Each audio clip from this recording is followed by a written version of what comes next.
11वें अध्याय। यमदूत कहने लगा कि हे वैश्य, मनुष्य को सदैव शालिग्राम के शिला में तथा वज्र या कीट चक्र में भगवान वसुदेव का पूजन करना चाहिए, क्योंकि सब पापों का नाश करने वाले हैं, सब पुण्यों को देने वाले तथा मुक्ति प्रदान करने वाला भगवान विष्णु का सब इसमें निवास होता है।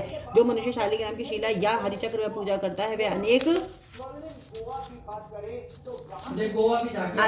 मंत्रों का फल प्राप्त कर लेता है। जो फल देवताओं को निर्गुण ब्रह्म की उपासना में मिलता है, वही फल मनुष्यों को भगवान शालिग्राम का पूजन करने से यमलोक को नहीं देखने देता।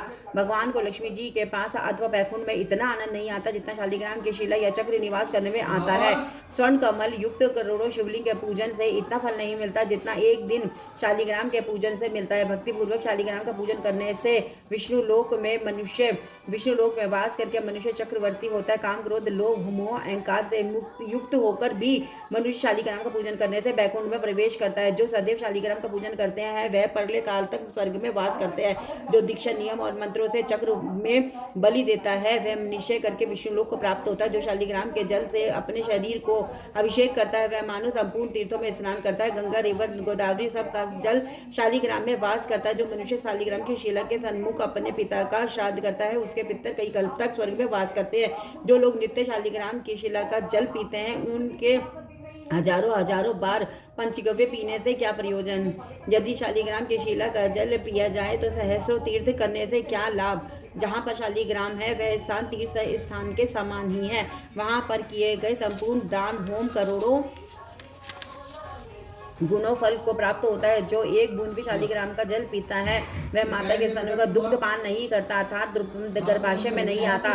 शालिग्राम शिला में जो कीड़े मकोड़े एक कोस के अंतर में मरते हैं, वह भी बैकुंठ को प्राप्त होते हैं। जो फल वन में तप करने से प्राप्त होता है, वही फल भगवान को सदैव स्मरण करने से प्राप्त होता है। मोहवश अनेक प्रकार के घोर पाप करने वाला मनुष्य भी भगवान को प्रणाम करने से नरक में नहीं जाता। संसार में जितने तीर्थ और पुण्य स्थान है, भगवान को प्रणाम करने से नरक में नहीं जाता। संसार में जितने तीर्थ और पुण्य स्थान है, भगवान के केवल नाम मात्र के कारण से प्राप्त हो जाते हैं। हरे कृष्ण कृष्ण कृष्ण हरे हरे, हरे राम राम राम।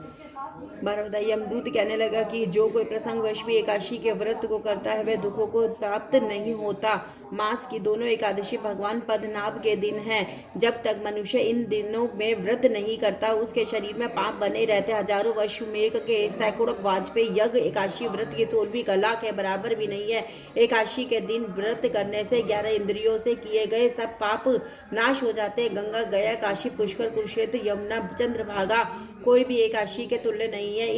इस दिन व्रत करके मनुष्य अनायास ही वैकुंठ लोक को प्राप्त होता है। एकादशी को व्रत और रात्रि को जागरण करने से माता, पिता और स्त्री के कुल के 10-10 पीढ़ियां उद्धार पाती है और वह पीताम्बरधारी होकर भगवान के निकट रहते हैं। बाल, युवा और वृद्ध सब तथा पापी भी व्रत करने से नरक में नहीं जाते। यमदूत कहता है वैश्य, मैं सूक्ष्म में तुम से नरक से बचने का धर्म कहता हूँ। मन, कर्म और वचन से प्राणी मात्र का द्रोह ना करना, इंद्रियों को वश में रखना, दान देना, भगवान की सेवा करना, नियम पूर्वक वर्णाश्रम धर्म का पालन करना, इन कर्मों के करने से मनुष्य नरक से बचा रहता है।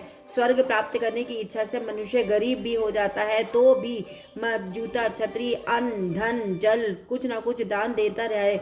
दान देने वाला मनुष्य कभी यम की यातना को नहीं भोगता तथा दीर्घायु और धनी होता है। बहुत कहने से ही क्या, अधर्म से ही मनुष्य बुरी गति को प्राप्त होता है।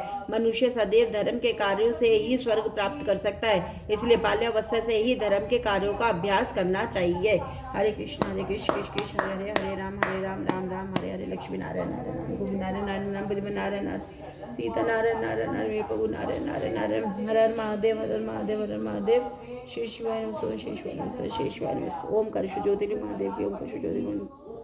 राधे राधे, श्याम श्याम श्याम।